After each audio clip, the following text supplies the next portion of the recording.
सुप्रभात प्यारे विद्यार्थियों। आज हम जो चैप्टर आप लोगों को पढ़ने के लिए दिया था उसी चैप्टर में आगे बढ़ेंगे। उस चैप्टर का अध्ययन करते हैं। चैप्टर के लेखक थे स्वयं प्रकाश। चैप्टर का नाम था नेताजी का चश्मा। और इस बार इस वीडियो के अंत में प्रश्नोत्तर भी आप लोगों को दिए गए हैं, तो आप वीडियो को रोक करके अपने नोटबुक में उन प्रश्नों को लिख लें। चलिए बढ़ते हैं हम वीडियो की ओर। और यदि आपने इस चैनल को सब्सक्राइब नहीं किया है तो प्लीज़ चैनल को सब्सक्राइब ज़रूर करें। स्वयं प्रकाश हमारे लेखक थे। यहाँ पर हम थोड़ा सा परिचय प्राप्त करेंगे इनका। स्वयं प्रकाश का जन्म 1947 में इंदौर मध्य प्रदेश में होता है। मैकेनिकल इंजीनियरिंग की पढ़ाई करके एक औद्योगिक प्रतिष्ठान में नौकरी करने वाले स्वयं प्रकाश का बचपन और नौकरी का बड़ा हिस्सा राजस्थान में बीतता है। फिलहाल स्वैच्छिक सेवानिवृत्ति के बाद भोपाल में रहते हैं और वसुधा पत्रिका से संपादन से भी जुड़े हुए हैं। यानी एक पत्रिका निकालते हैं, कौन सी? वसुधा।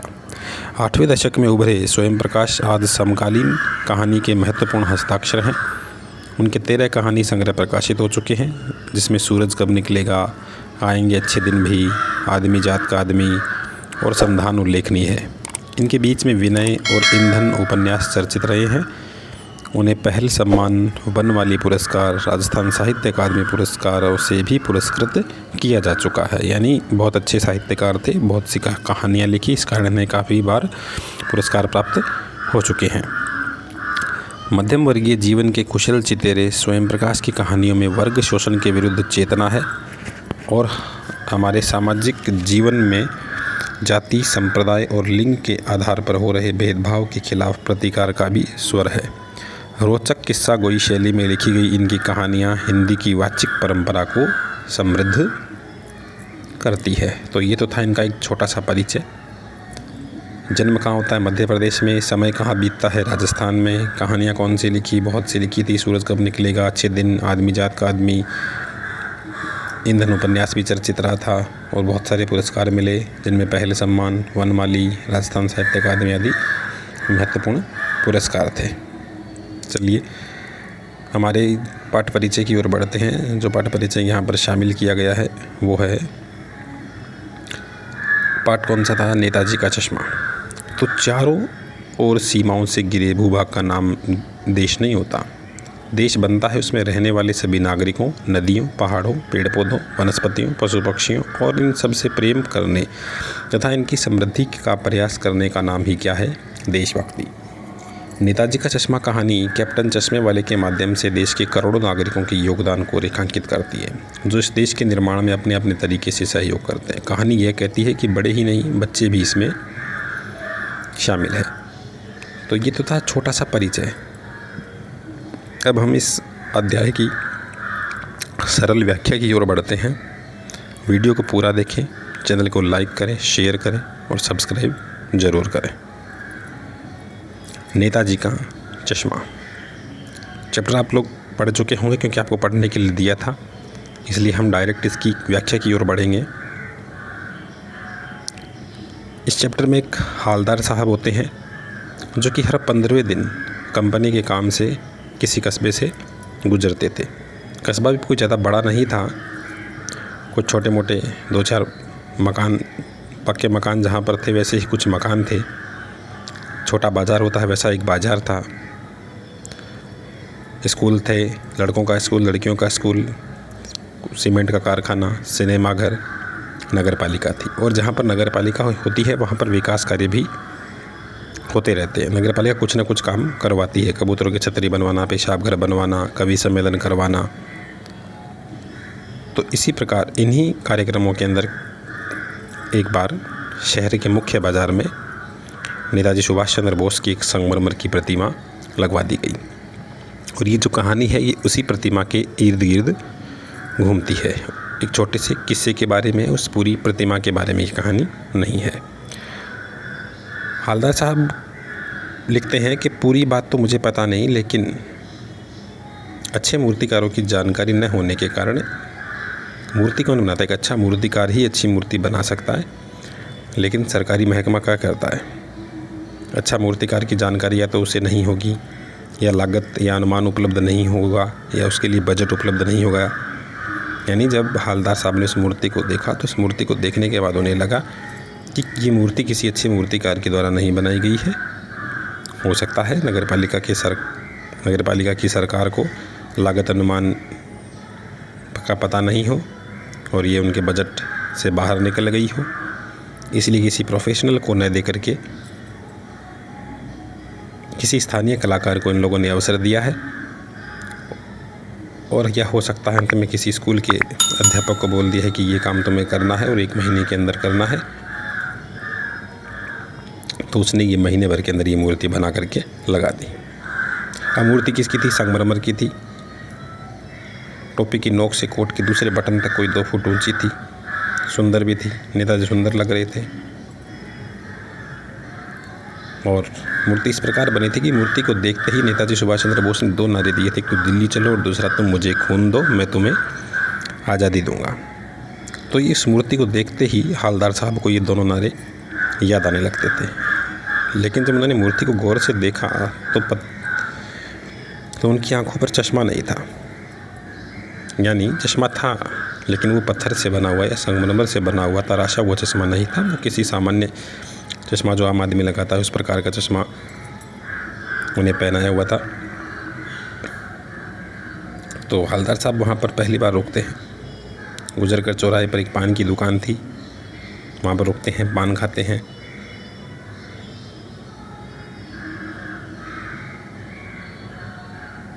और उस मूर्ति की ओर देखते हैं। अब हवलदार साहब बातें कर कर के आगे निकल जाते हैं इस मूर्ति के बारे में सोचते हुए, और यही सोचते हैं कि कस्बे के नागरिकों का प्रयास कितना अच्छा है, चाहे कुछ भी हो। महत्व मूर्ति के रंग रूप कद का नहीं है, उस भावना का है, वरना तो आजकल देशभक्ति ख़त्म हो चुकी है। अर्थात आज के समय के अंदर कम से कम लोगों में देशभक्ति की भावना तो है, वरना तो लोगों में देशभक्ति की भावना ही ख़त्म होती जा रही है। मूर्ति के रंग रूप की कोई बात नहीं है। अब एक बार फिर दूसरी बार वो 15 दिनों से उनका रूट होता था, तो दूसरी बार फिर हवलदार साहब उधर से गुजरते हैं। उन्हें मूर्ति में कुछ अंतर दिखाई देता है। अब वो ध्यान से देखते हैं तो मूर्ति के ऊपर चश्मा दूसरा लगा हुआ था। पहले चौकोर फ्रेम का था, तो आज गोल फ्रेम का है। अब उनका जो कौतुक यानी आश्चर्य था वो बढ़ गया। उन्होंने सोचा, वाह, ये मूर्ति तो चश्मे बदलती है। मूर्ति कपड़े नहीं बदलती लेकिन चश्मे बदल लेती। अब हवलदार साहब को आदत पड़ी, वह कस्बे में गुजरते, चौराहे पर रुकते, पान खाते और मूर्ति को ध्यान से देखते। अब बार बार उन्हें मूर्ति का चश्मा बदला हुआ दिखता, तो एक बार उन्होंने पान वाले से पूछ लिया, भाई चक्कर क्या है? तो पान वाले ने बोल दिया कि अपना चश्मे वाला बदलता है। अब हवलदार साहब इतना बोलने के बाद कुछ समझ नहीं पाए, बदल क्यों देता है, वो अभी भी समझ नहीं पाए। दुकान वाले ने बोला, कोई ग्राहक आ गया समझो। तब अपने आप अंदाज़ा लगाते हैं, जैसे मान लो कोई ग्राहक आ गया तो वो चश्मा उसे देना था, तो तुरंत वहाँ से उतारते हैं और उसे वो चश्मा दे देते हैं और वहाँ पर कोई दूसरा चश्मा लगा देते हैं। अब हवलदार को कुछ बात समझ में आती है कि एक चश्मे वाला है, उसका नाम कैप्टन है। नेताजी की बगैर मूर्ति की चश्मे की मूर्ति उसे बुरी लगती है, आहत भी करती है, तो चश्मे के बगैर नेताजी को असुविधा हो रही है। तो इसलिए वह अपनी छोटी सी दुकान में उपलब्ध गिने चुने फ्रेम में से एक नेताजी की मूर्ति पर फिट करता है, और जब कोई ग्राहक आता है तो उसे उठा लेता है और दूसरा वहाँ पर लगा देता है।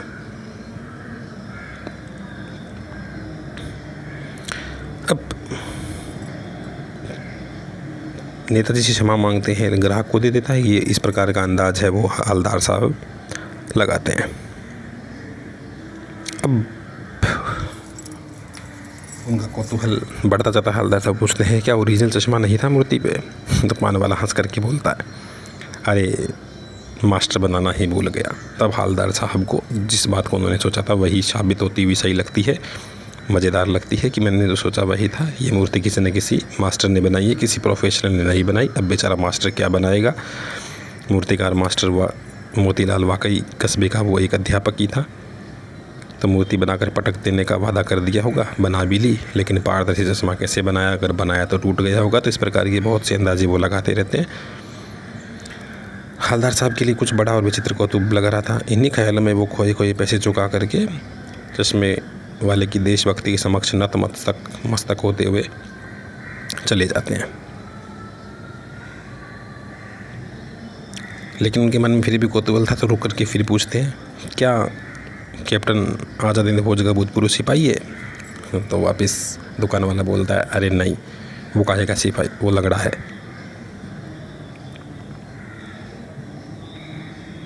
वो क्या करेगा, वो पागल है, वो देखो सामने से आ रहा है, फ़ोटो छपवा दो उसकी। अब हवलदार साहब को पाने वाला दूसरा एक देशभक्त को इस तरह मजाक उड़ाना अच्छा नहीं लगा, क्योंकि उसने एक मजाक के तौर पर बोला तो हवलदार साहब को अच्छा नहीं लगा। मुड़कर देखा तो दंग रह गए। एक बेहद बूढ़ा मरियल सा लंगड़ा आदमी है, सिर पर पूरी गांधी टोपी है, आंखों पर काला चश्मा है और एक छोटी सी संदूकची, दूसरे हाथ में एक बांस पर बहुत से चश्मे टंगे थे, गली से निकला था। एक बंद दुकान के सहारे अपनी बांस टिका दी। हवलदार साहब सोचते हैं इस बेचारे की तो दुकान ही नहीं है, मैं तो दुकान का अंदाज़ लगा रहा था। हवलदार साहब चक्कर में पड़ गए, ये तो फेरी लगा करके चश्मे बेचता है, इसे कैप्टन क्यों कहते हैं, क्या वास्तविक नाम यही है? काफ़ी कुछ सोचने लगते हैं, लेकिन पानवाला ने साहब बता दिया कि इस बारे में और बात नहीं करेगा, यानी जो करनी है उसी से खुद को करो। लेकिन हवलदार साहब सोचते सोचते जीप में बैठकर निकल देते हैं। अब 2 साल तक हवलदार साहब अपने काम के सिलसिले में उस कस्बे से गुजरते रहे। नेताजी की मूर्ति बदलते हुए चश्मों को देखते रहे। कभी गोल चश्मा होता तो कभी चौकोर, कभी धूप का चश्मा, कभी गोगो चश्मा, कोई ना कोई चश्मा वहाँ पर ज़रूर होता। अब फिर एक बार ऐसा होता है कि मूर्ति के चेहरे पर कोई कैसा भी चश्मा नहीं होता है। पान की दुकान भी बंद होती है, चौराहे पर अधिकांश दुकानें बंद थी। अगली बार भी मूर्ति की आंखों पर कोई चश्मा नहीं था। हवलदार साहब ने पान खाया, धीरे से पान वाले से पूछा, क्यों भाई क्या बात है, आज तो नेताजी के चश्मों पर कोई चश्मा, आंखों पर कोई चश्मा नहीं है। पान वाला उदास होकर के बोले कैप्टन मर गया। हवलदार साहब कुछ पल बोल नहीं पाए, चुपचाप खड़े रहे, पान के पैसे दिए, जीप में बैठे और रवाना हो गए। बार बार सोचते क्या हुआ होगा उस कौम का जो अपने देश की खातिर घर गृहस्थी, जवानी, ज़िंदगी सब कुछ होम देने वालों पर भी हंसती है और अपने लिए बिकने के मौके ढूंढती है। दुखी हो गए। 15 दिन बाद फिर उसी कस्बे से गुजरे। कस्बे में घुसने से पहले ही ख्याल आया कि कस्बे की हृदय स्थली सुभाष की प्रतिमा अवश्य प्रतिष्ठापित होगी, लेकिन सुभाष की आंख पर चश्मा नहीं होगा, क्योंकि मास्टर बनाना भूल गया था। कैप्टन मर गया। सोचा आज वहाँ रुकेंगे नहीं, पान भी नहीं खाएंगे, मूर्ति की तरफ देखेंगे नहीं, सीधे निकलेंगे। ड्राइवर से कह दिया कि चौराहे पर रोकना नहीं, आज बहुत काम है, पान आगे कहीं खा लेंगे। लेकिन आदत से मजबूर थे। चौराहे आया, मूर्ति की तरफ आंखें अपने आप चली गई। कुछ ऐसा देखा कि ज़ोर से बोले रोको। जीप स्पीड में थी, ड्राइवर ने ज़ोर से ब्रेक लगाया। रास्ता चलते लोगों ने देखा, क्योंकि जीप एकाएक रुकती है तो लोगों को लगता है क्या हुआ। जीप रुकते न रुकते हवलदार साहब जीप से कूदकर तेज़ी से कदमों से मूर्ति की तरफ लपके और ठीक उसके सामने जाकर अटेंशन यानी सावधान की मुद्रा में खड़े हो गए। अब मूर्ति की आंख पर सरकंडे से बना एक छोटा सा चश्मा था, जैसे बच्चे बनाते हैं। हवलदार साहब भावुक हैं और इतनी सी बात पर उनकी आंखें भर आई। यानी एक देशभक्ति की भावना हर व्यक्ति के मन में होती है। ये इस पाठ में हमें बताने का प्रयास किया गया है। वो देशभक्ति जरूर नहीं है सीमा पर ही दिखाई दे, हमारे शहीदों के प्रति भी हम सम्मान व्यक्त करते हैं, वो भी हमारी देशभक्ति है। इसमें कैप्टन साहब का अपने देश के प्रति, सुभाष चंद्र बोस के प्रति उनकी सम्मान के अंदर रोज़ उन्हें चश्मा पहनाना भी उनकी देशभक्ति थी और बच्चों में भी देशभक्ति है। तो इस प्रकार की भावनाएं हमेशा बनी रहनी चाहिए। यही इस पाठ में बताने का प्रयास किया गया है। ये प्रश्न है इनके। पहला प्रश्न है, सेनानी न होते हुए भी चश्मे वाले को लोग को कैप्टन क्यों कहते थे? क्योंकि वो एक देशभक्त नागरिक था, उसके हृदय में देश के वीर जवानों के प्रति सम्मान था। हवलदार साहब ने ड्राइवर को पहले चौराहे पर गाड़ी रोकने के लिए मना किया, लेकिन बाद में तुरंत रोकने को कहा। हवलदार साहब सबसे पहले मायूस क्यों हो गए? क्योंकि कैप्टन तो मर चुका था, लेकिन उसके समान अब देश में प्रेमी कोई नहीं था। तो देशभक्त के लिए मन से सम्मान की भावना। मर जाने के बाद भी हवलदार साहब को लगा कि अब समाज में किसी न किसी के मन में नेताजी या देशभक्तों के प्रति सम्मान की भावना नहीं है। आप वीडियो को रोक करके इन सभी प्रश्नों को लिखेंगे। दूसरे के अंदर पहला प्रश्न है कि हवलदार साहब ने ड्राइवर को पहले चौराहे पर गाड़ी रोकने को मना किया, किंतु तुरंत बाद में रोकने को कहा। मूर्ति पर सरकंडे का चश्मा क्या उम्मीद जगाता है कि आज भी देश के लोगों, आने वाली पीढ़ी के मन में देशभक्तों के प्रति सम्मान की भावना है। भले ही उनके पास साधन नहीं है, फिर भी सच्चे हृदय से बना हुआ सरकंडे का चश्मा इस भावनात्मक दृष्टि से मूल्यवान है। हवलदार साहब ने ड्राइवर को पहले चौराहे पर गाड़ी रोकने के लिए मना किया, लेकिन तुरंत बाद में रोकने का। हवलदार साहब इतनी सी बात पर भावुक क्यों हो उठे? एक में ही 3 प्रश्न हैं, तीनों का आप हल करेंगे, लिखेंगे। लाइन वही है, लेकिन हर बार मूर्ति पर सरकंडे के चश्मा उम्मीद क्या जगाता है। हवलदार साहब इतनी सी बात पर भावुक क्यों उठे? इन्हीं बातों का आपको उत्तर देना है। आज से स्पष्ट करना है कि बार बार सोचते सोचते क्या होगा उस कौम का जो अपने देश की खातिर घर गृहस्थी, जवानी, ज़िंदगी सब कुछ होम देने वालों पर हंसती है और अपने लिए बिकने के मौके ढूंढती है। और देशभक्तों ने देश की आज़ादी दिलाने के लिए सर्वस्व देश को समर्पित किया था, ये हमें पता है। तभी हमें स्वतंत्रता मिली थी। आज हम आज़ादी की सांस ले रहे हैं तो उन्हीं कारण से ले रहे हैं, उन्हीं के कारण हम आज़ाद हुए। परंतु यदि किसी के मन में देशभक्तों के प्रति सम्मान की भावना नहीं है, उनकी देशभक्ति पर वो लोग हंसते हैं, ये बड़े दुख की बात है। ऐसे लोग सिर्फ अपने बारे में सोचते हैं, केवल स्वार्थी होते हैं। लेखक ऐसे लोगों पर अपना गुस्सा व्यक्त कर रहा है। पान वाले का रेखा चित्र, यानी पान वाले की आपको एक बनाना है कि वो कैसा होगा। यानी इसकी दुकान थी, वो बैठा रहता है, मोटा है, पान चबाए रहता है, तोंद भी निकली हुई है, गिने चुने बाल बचे हैं। इस प्रकार के पान वाले की आपको एक रेखा चित्र, यानी कि उसकी स्मृति बनानी है, शब्दों के माध्यम से उसका चित्र बनाना है। क्वेश्चन नंबर 5 है, वो लंगड़ा क्या जाएगा फौज में, पागल है पागल। कैप्टन के प्रति पानवाले की इस टिप्पणी पर अपनी प्रतिक्रिया। क्योंकि पानवाले कैप्टन को लंगड़ा पागल कहा, जो कि अति गैर जिम्मेदाराना और दुर्भाग्यपूर्ण वक्तव्य था। कैप्टन में सच्चे देशभक्त के गुण मौजूद थे। पानवाले में समाज के अन्य किसी वर्ग में नहीं होते। वह बड़े भले ही लंगड़ा है, लेकिन उसमें इतनी शक्ति है कि नेताजी के बगैर चश्मों को रहने ही नहीं देता। पात्रों की विशेषता संकेत, हवलदार साहब हमेशा चौराहे पर रुकते, नेताजी को निहारते। क्यों? क्योंकि बदलते चश्मे देखने के लिए उत्सुक रहते। कैप्टन की देशभक्ति से खुश होते। कैप्टन के प्रति उनके मन में श्रद्धा थी, यानी उनकी विशेषताएं बतानी है हवलदार साहब की।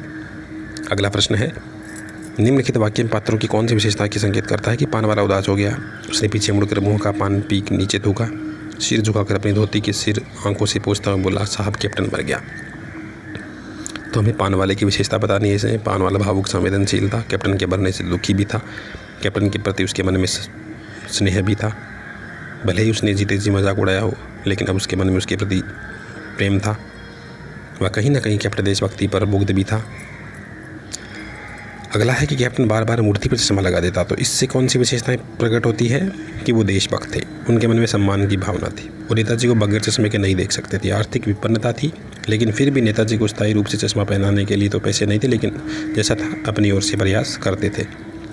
अगला है कि जब तक हवलदार साहब ने कैप्टन को साक्षात देखा नहीं था, तब तक उनके मानस पटल पर उनका कौन सा चित्र रहा होगा। ये फौजी होंगे, बलशाली, मजबूत होंगे, फौजी की तरह अपने जीवन को उनसे ढंग से जिया होगा। तो इस प्रकार वो सोचते हैं। कस्बों, शहरों, महानगरों के चौराहों पर किसी न किसी क्षेत्र में किसी प्रसिद्ध व्यक्ति की मूर्ति लगाने का प्रचलन हो गया है। मूर्ति लगाने का उद्देश्य क्या? आप देखते हैं जगह जगह ऐसी मूर्तियाँ लगी हुई है। इनके कई कारण होते हैं। लोगों को प्रेरणा मिले, उनके कार्यों को याद करें, महान व्यक्तियों के त्याग बलिदान को अमर रखने के उद्देश्य से ऐसे काम होते हैं। गुणों को याद करके समाज के लिए कार्य करने के लिए प्रेरित करने के उद्देश्य से, ऐसे लोगों को सम्मान करने के उद्देश्य से भी मूर्तियाँ लगाई जाती है। प्रश्न नंबर 8, कस्बों, शहरों, आपके इलाके में किसी व्यक्ति की मूर्ति स्थापित करवाना चाहेंगे और क्यों? तो आप अपने हिसाब से इसका उत्तर लिखेंगे। कस्बों, शहरों, महानगरों, चौराहों पर किसी न किसी व्यक्ति की मूर्ति लगी है, तो उस मूर्ति के प्रति आपके और दूसरे लोगों की क्या उत्तरदायित्व होने चाहिए कि हर संभव वह मूर्ति को हम ढंग से रखें। मूर्ति साधारण नहीं है, बल्कि सम्माननीय व्यक्ति का प्रतीक है, उसके प्रति हमारा उत्तरदायित्व है। सीमा पर तैनात फौजी ही देश प्रेम का परिचय नहीं देते। हम सभी अपने दैनिक कार्यों में किसी न किसी रूप से देश प्रेम प्रकट करते हैं। सार्वजनिक संपत्ति को नुकसान न पहुंचाना, पर्यावरण संरक्षण आदि अपने जीवन जगत से जुड़े ऐसे कार्य उल्लेख करें। निम्नलिखित पंक्तियों में स्थानीय बोली का प्रभाव स्पष्ट दिखाई देता है। कोई गिराक आ गया, चौड़े चौखट होने चाहिए, कैप्टन किधर से लाएगा, तो मूर्ति वाला दे दिया। तो ये मानक हिंदी की रूपांतरित रूप है। जैसे चौखट चाहिए, कैप्टन कहाँ से लाएगा, मूर्ति वाला चौखट देता है। तो इस प्रकार के शब्द इसमें आए हैं। अब लिखेंगे। ये ग्रामर का है, ये हम आपको करवा चुके। कर्तृवाच्य, कर्मवाच्य, भाववाच्य। तो कर्मवाच्य में आपको बदलना है। पान वाला नया पान खा रहा था, तो पान वाले के द्वारा नया पान खाया जा रहा था। तो इस प्रकार ये बदलना है। ये मैं आपको करवा चुका हूँ पहले, आप इन्हें लिखेंगे। वीडियो देखने के लिए सभी का आभार। चैनल को सब्सक्राइब नहीं किया है तो चैनल को सब्सक्राइब कर लें। वीडियो को लाइक और शेयर करना ना भूलें। सर्वोत्तम हिंदी क्लासेज। जय हिंद, जय भारत।